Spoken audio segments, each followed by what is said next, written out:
It is August, and you're watching this report. Welcome back to the channel. We have shocking news coming out of Taiwan today, where Quanta, the company that actually manufactures the Steam Deck for Valve, is now making a competing product. An ASUS ROG Ally type device called the Q Lite. I made a video last month explaining why the Steam Deck was not competitive. Long story short, it is because of AMD's lack of a mobile GPU architecture. Despite its popularity, the Steam Deck is basically a gimmick. It gives you a taste of PC gaming freedom while limiting you to weaker emulation and less demanding titles. What Quanta is doing by making the Q Lite is essentially trying to solve the problem that the Steam Deck failed to address. According to a source that provided internal render images of the device, the Q Lite will be released in October, and the price is expected to be somewhere between $600 and $700, putting it in a direct price war with the ROG Ally. The device will feature an 8-inch LCD display at 1080p with an aspect ratio of 16:10, which is slightly taller than the Steam Deck. Interestingly, it will offer two versions, one with a dedicated shutter key for streaming and another without it. The latter is cheaper at $600, while the former costs an additional $100. Now you might be wondering, how will it compare in terms of specs? Drum roll please. The Q Lite is set to utilize the same Zen 3 Extreme CPU as the ROG Ally, namely the Z1 Extreme chip. However, instead of AMD's or DNA to graphics, the Q Lite boasts MediaTek's new Mali G715 GPU, which uses ARM's Immortalize architecture. The GPU is clocked at 1.8 GHz and the CPU at 5.1 GHz.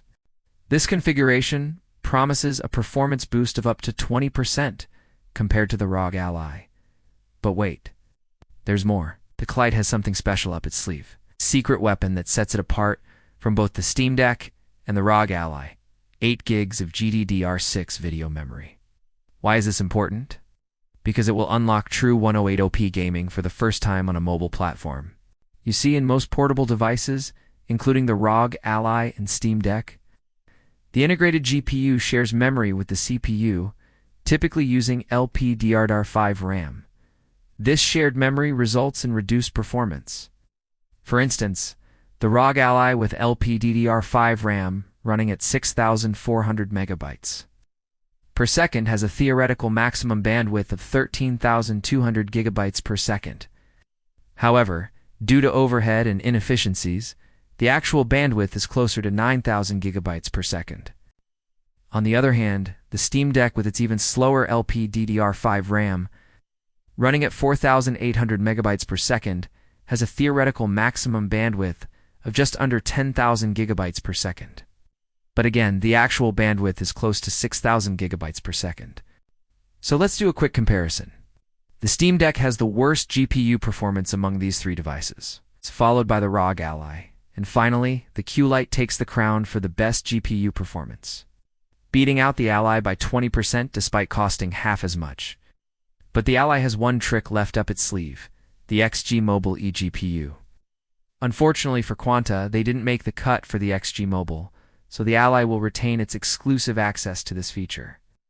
This means that if you want to use a powerful desktop replacement GPU, such as NVIDIA's RTX 4090 or AMD's RX 7900 XTX with the Ally, then you'll have to go with the ROG Ally. But if that doesn't matter to you, then the Q Lite is looking like a solid choice. It's worth noting that although the Q Lite has a smaller form factor than the Steam Deck and the Ally, it packs more power and speed.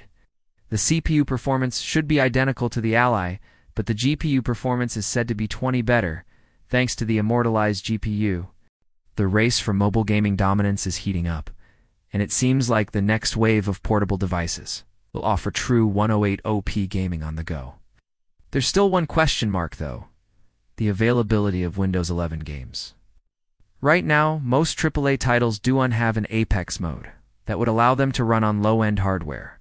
However, with studios like Respawn and Bethesda embracing Apex mode for their games, it's only a matter of time before other developers follow suit. By the time the Q Lite hits the market in October, we'll likely have a clearer picture of how well Windows 11 games run on mobile GPUs. So far, Respawn's Titanfall 2 is the fastest game on the ROG Ally, with an average frame rate of 60 FPS at low settings.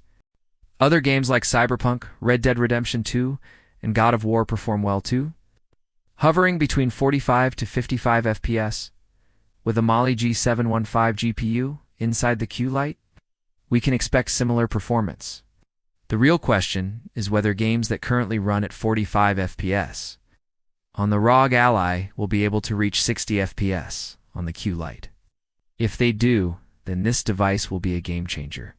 It could potentially wipe out sales of the ROG Ally, especially considering its lower price and availability in the global market. But it's not just about raw performance. Software plays a huge role in determining the actual gaming experience. While the Steam Deck has Linux and Proton for emulation, ROG Ally runs Windows 11, opening up a world of possibilities. Without proper optimization, Windows 11 games may not run smoothly on the Ally.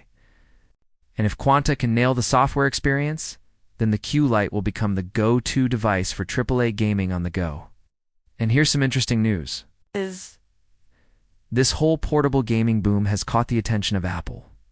According to a leaked email from Tim Cook himself, Apple is planning to enter the market with a custom-designed Mac Mini for gaming. Yes, you heard it right. Apple is looking to cash in on this trend, and they're going all out. The plan is to sell a stripped-down version of the Mac Mini that gamers can use with a controller. So instead of shelling out around $1,000 for a mid-range Mac Mini, gamers will now have the option to get a cheaper version specifically tailored for gaming. Now you might be thinking, why would anyone spend more on a Mac Mini when they can just get a portable gaming console like the Steam Deck or the ROG Ally? Well, the reason is simple. Those consoles are limited to emulation and require you to purchase and download separate games. But with a Mac Mini, you can simply log into Apple Arcade and start playing games without the hassle of dealing with different libraries.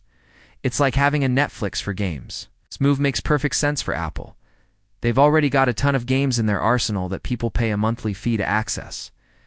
And now they were giving gamers the option to play those games on a big screen with a controller. It's a win-win situation. Gamers get a fun way to play their favorite titles, and Apple gets to expand their market reach and earn more money. This is the host with this report. Thanks for watching, and I will see you in the next one.